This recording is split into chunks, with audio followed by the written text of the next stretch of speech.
Hey, Luke here at the law firm of Nichols & Green, and as some of you may already know, I'm a little bit of a nerd when it comes to police radar, and I like to collect this stuff. I collect LiDAR and police radar and breathalyzers and all sorts of law enforcement equipment.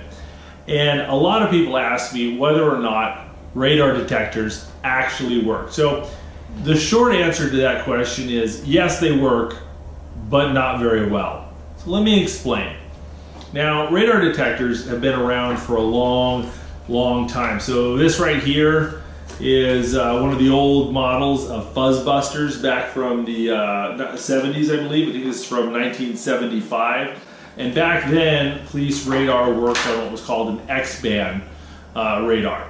Well, police radars have evolved. They've gone from X-band to K-band to what's called Ka-band. So if you get an older model radar detector like this, it won't be able to detect modern police radar. But pretty much you buy anything, any radar detector that was made in the 90s or later, you're going to have something that can detect police radar. And it works. But the truth of the matter is that police officers use a lot of different techniques for measuring your speed. So let me give you an example here. So this right here is the Pro Laser 3 made by Custom Signal. It is one of the most popular LiDAR devices in the United States. A lot of law enforcement officers use this or other brands of LiDAR, like this is the old Marksman LTI 2020, okay? There's lots of different companies that make these. Stalker makes one, Custom Signals makes them, LTI makes them. And these are not radar devices. These are infrared laser devices. You cannot detect these at all with a radar detector.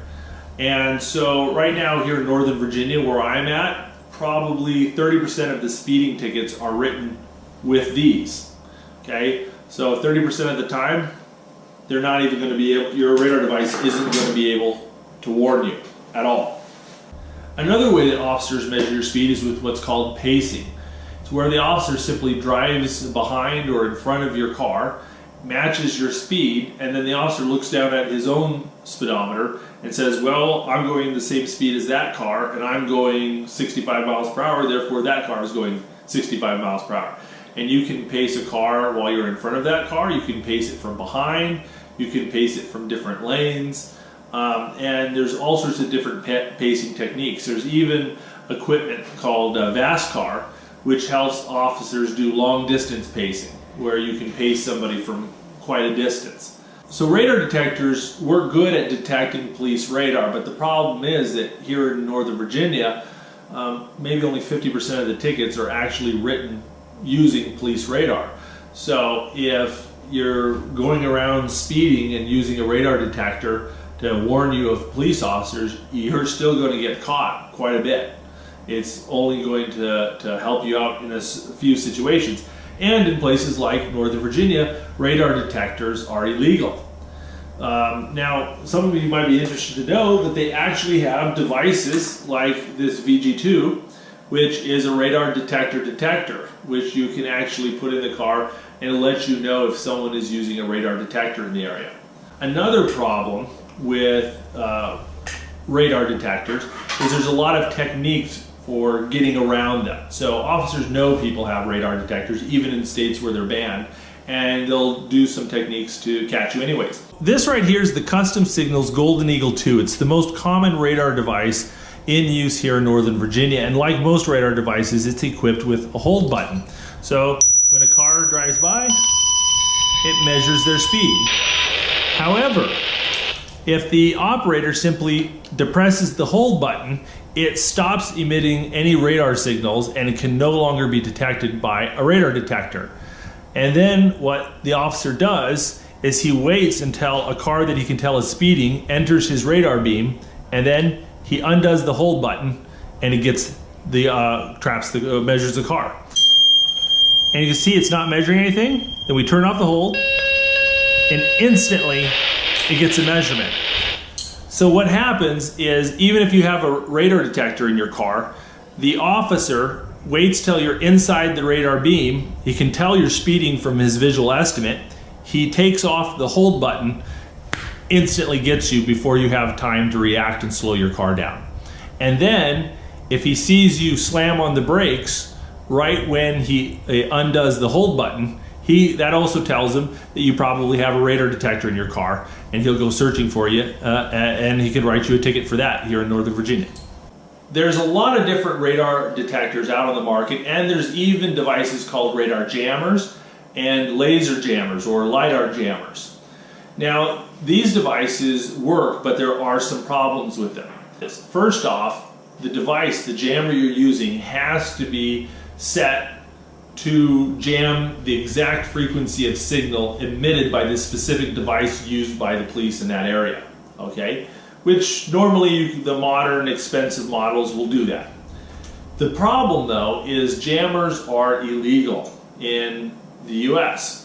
Because they are actually emitting a frequency, you need an FCC license to have these things, and they do not issue FCC licenses for jammers. So radar jammers and LiDAR jammers are illegal under federal law in all states in the US and the District of Columbia. They're also a lot more expensive. You're usually spending about $1,000 or more on these units.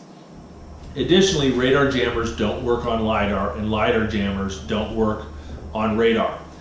Now, you can also buy LiDAR or laser detectors. So this ProLaser 3, you can buy a device that will detect this just like radar. However, here's the problem. LiDAR or laser actually, think of it like a laser pen, okay? It emits a narrow little dot, a beam, okay? And that beam is about 36 inches wide at 1,000 feet, okay? And that beam is what's measuring your car.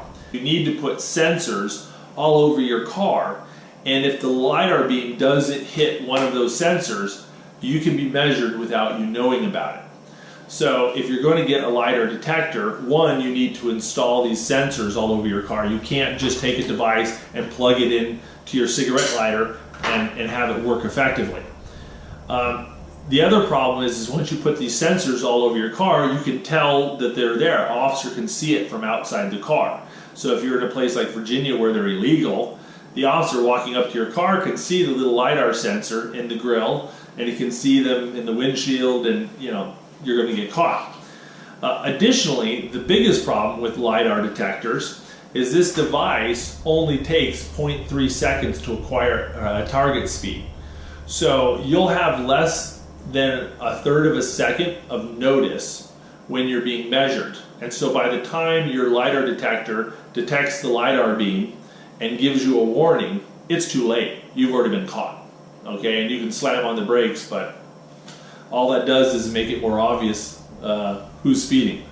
So that's the problem with LiDAR and radar detectors. Yes, they work, but they're not legal everywhere, and they don't detect everything.